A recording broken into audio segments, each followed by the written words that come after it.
Les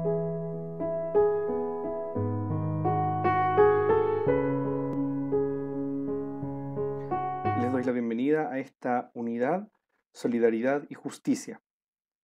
El título específico de esta unidad es La solidaridad comienza en casa. Vamos a dividir este tema en tres secciones. La primera de ellas es los fundamentos de la solidaridad, es decir, desde dónde partimos, qué referentes teóricos tenemos para hablar de solidaridad. La segunda parte de este video es ver cómo la familia es el núcleo de la sociedad y por qué es importante hablar de familia cuando hablamos de solidaridad. Y en tercer lugar, el desafío, ¿no?, de vivir la solidaridad desde la familia. Cuando hablamos de la solidaridad, lo hacemos desde tres referentes teóricos. En el caso de la religión católica, la solidaridad está presente en la Biblia. No es una invención de la iglesia o no es una moda pasajera, bonita, que se puede seguir, sino que hay fundamentos, tanto en el Antiguo como en el Nuevo Testamento, que nos invitan a vivir la solidaridad. Ya en los 10 mandamientos hay referencias a obrar bien respecto de nuestros hermanos, nuestras hermanas. No robar, no matar, no mentir, no hacerle mal a otros. Sin embargo, también hay mandatos o invitaciones en sentido positivo, tanto en el Antiguo como en el Nuevo Testamento. Por ejemplo, la invitación a atender a los huérfanos, a las viudas y a los extranjeros que habitan en la tierra, en el caso del pueblo de Israel. En el Nuevo Testamento, Jesús se compromete con los pobres y les da de comer inclusive. Multiplica el pan para que aquellos que lo seguían no pasaran hambre. Hay una invitación constante en el mensaje de Jesús a preocuparse por aquellos que menos tienen. Luego, las primeras comunidades cristianas, a través de las cartas de San Pablo, pero también en Hechos de los Apóstoles, podemos ver cómo se comprometen con aquellos que menos tienen. La invitación a desprenderse de lo material para ir en ayuda de los hermanos, de las hermanas que pasaban hambre, que pasaban necesidades. Hay una preocupación clara de Dios y luego de su Hijo Jesús por aquellos que sufren. Esa es la solidaridad a la que está llamado cualquier integrante de la iglesia, a través de este fundamento bíblico. Luego, si vemos los referentes de solidaridad que hay presentes en la iglesia, desde sus orígenes la iglesia se ha preocupado de atender a los pobres. Esto se ha visto a lo largo de la historia con diversas instituciones al alero de la iglesia que han ayudado en los momentos difíciles o en situaciones donde hay conflictos políticos y económicos, donde los estados no son capaces de atender a los pobres, a los que sufren. Un ejemplo de ello es Cáritas. Cáritas es una institución que ayuda a las personas en distintos países, está presente en prácticamente todo el mundo, y que atiende las necesidades materiales de muchas personas, de millones de personas en el mundo. Sin embargo, a partir de el siglo XX, sobre todo en el siglo XX, en el siglo XXI, en la actualidad, la Iglesia ha elaborado una reflexión en torno al compromiso social. De parte de los papas, de los obispos, ha habido una preocupación aún mayor por entregar referentes teóricos para poder hablar, para poder entender qué es lo que implica el compromiso cristiano con lo social, con lo público. Y en la actualidad el Papa Francisco es un ejemplo de ello, ¿no? La invitación a preocuparnos no solamente de las personas, de las necesidades materiales de las personas, sino también incluso preocuparnos del medio ambiente, ¿no? Es un gesto que nos invita a llevar la solidaridad incluso a ese nivel, una solidaridad con la naturaleza. Además de la solidaridad siempre activa, siempre comprometida con los pobres, con los inmigrantes, con los grupos más desfavorecidos dentro de la sociedad. Y por último, cuando hablamos de solidaridad, este acto de salir de uno mismo e ir hacia el otro, atender al otro, es algo que no solamente está presente en la iglesia y en la Biblia, sino que también es parte de una corriente que va tomando más fuerza en estos últimos años, ¿no? En estos últimos decenios. Cada vez hay más interés y preocupación por el bienestar de la sociedad en su conjunto. Pensar en nuestra sociedad como una gran familia, como una gran comunidad donde todos deben tener sus necesidades, al menos las necesidades básicas cubiertas. No se entiende que en una sociedad hayan personas que no tengan una vivienda digna, que no tengan una alimentación adecuada, que no tengan acceso a una salud.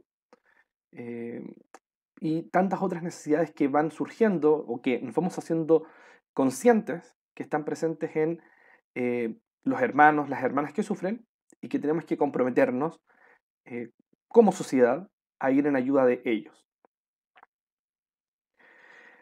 Estos son los fundamentos de la solidaridad. La solidaridad, por lo tanto, no es una idea que surge de la nada, sino que tiene una historia larga y una historia que evidentemente nos invita a comprometernos.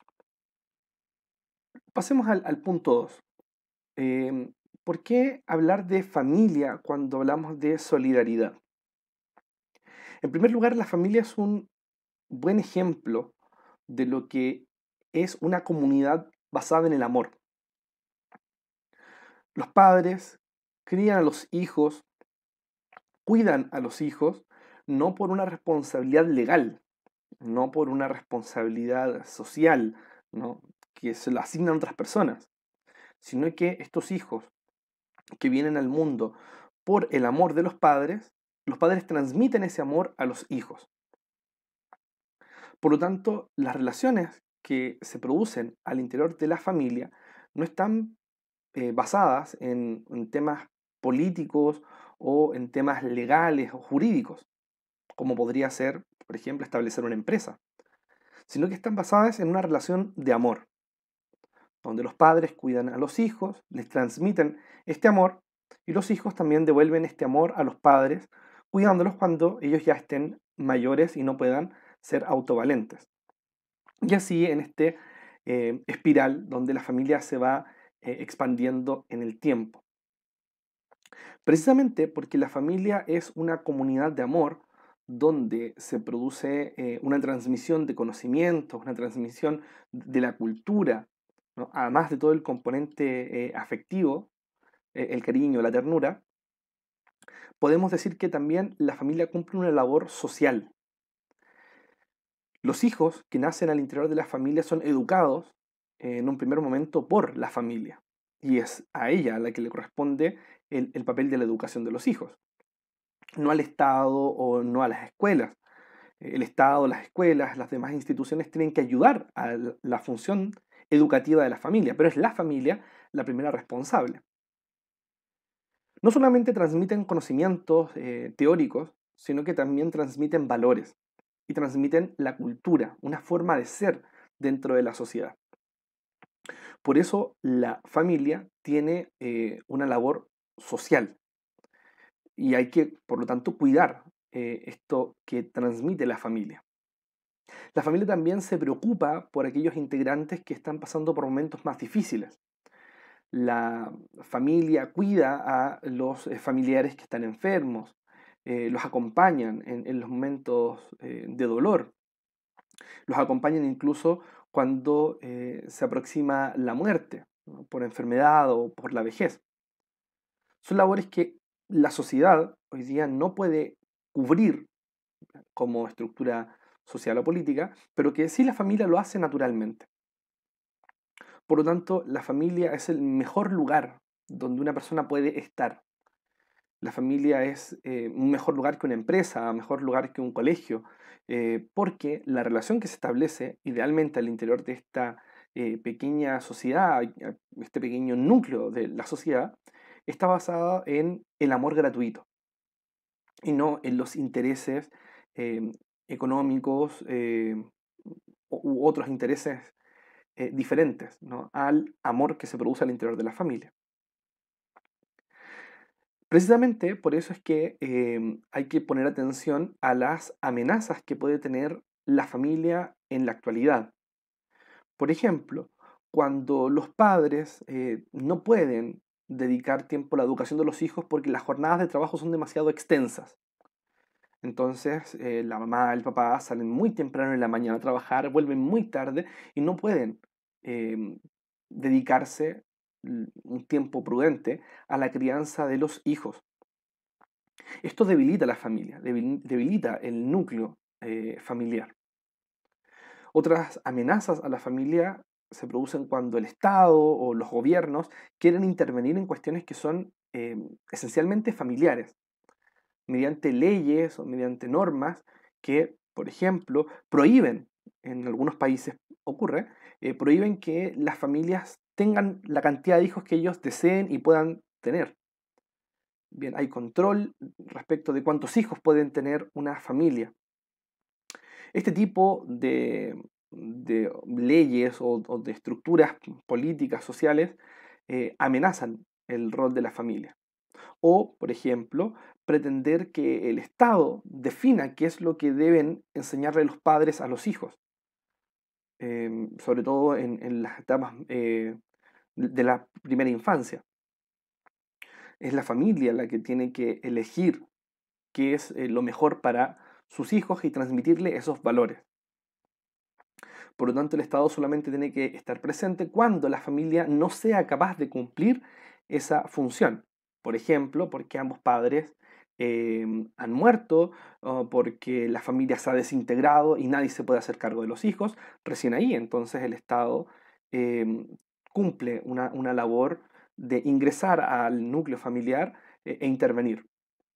Si esto no ocurre, si la familia puede hacerlo por sus propios medios, entonces hay que resguardar esta unidad familiar para que, por lo tanto, la familia pueda cumplir con su tarea de educar a los hijos, de transmitirle valores a los hijos, de cuidar a los hijos como mejor puedan hacerlo. Por último, em, ¿por qué es importante hablar de familia y de solidaridad? Bueno, en este tercer punto voy a explicar, ¿no?, y se va a entender mucho mejor qué relación hay entre solidaridad y familia. La familia está invitada a vivir la solidaridad, la gratuidad, el darse gratuitamente al otro al interior de la familia. Los padres gratuitamente aman a los hijos y los hijos no por un compromiso legal, sino también por gratitud aman a los padres y los cuidan, los respetan y aprenden de ellos. Por lo tanto, se produce esta relación de gratuidad, de amor al interior de la familia. Sin embargo, la familia no está llamada a quedarse allí, encerrada en ese amor, sino que está invitada también a compartirlo con otras familias, hacia otras familias más bien. ¿Eso qué quiere decir? Que el núcleo familiar debe abrirse a las necesidades de los vecinos, de los compañeros de colegio, de los compañeros de trabajo, eh, es decir, del resto de la sociedad, ¿no? La familia está invitada a ser solidaria en la medida de sus posibilidades con los demás. Y por último, la familia no solamente está llamada a actuar de manera aislada, ¿no?, como pequeños núcleos independientes, sino que está llamada a compartir con otras familias, ¿no? Y este es el tercer punto. Formar asociaciones, por ejemplo, las juntas de vecinos que permiten reunir a familias dentro de un barrio, em, las comunidades eclesiales, ¿no?, las iglesias, que permiten que las familias se reúnan y que trabajen unidas para alcanzar sus objetivos. A esto me refiero con que la solidaridad debe vivirse también con otras familias. Es decir, un compromiso que no se queda aislado al interior de la familia, sino que se comparte con otras familias para ir en ayuda a aquellos que más lo necesitan. Esta ha sido la presentación de esta unidad, solidaridad y justicia. La solidaridad comienza en casa. Muchas gracias por haber visto este video, que les vaya muy bien y que Dios les bendiga.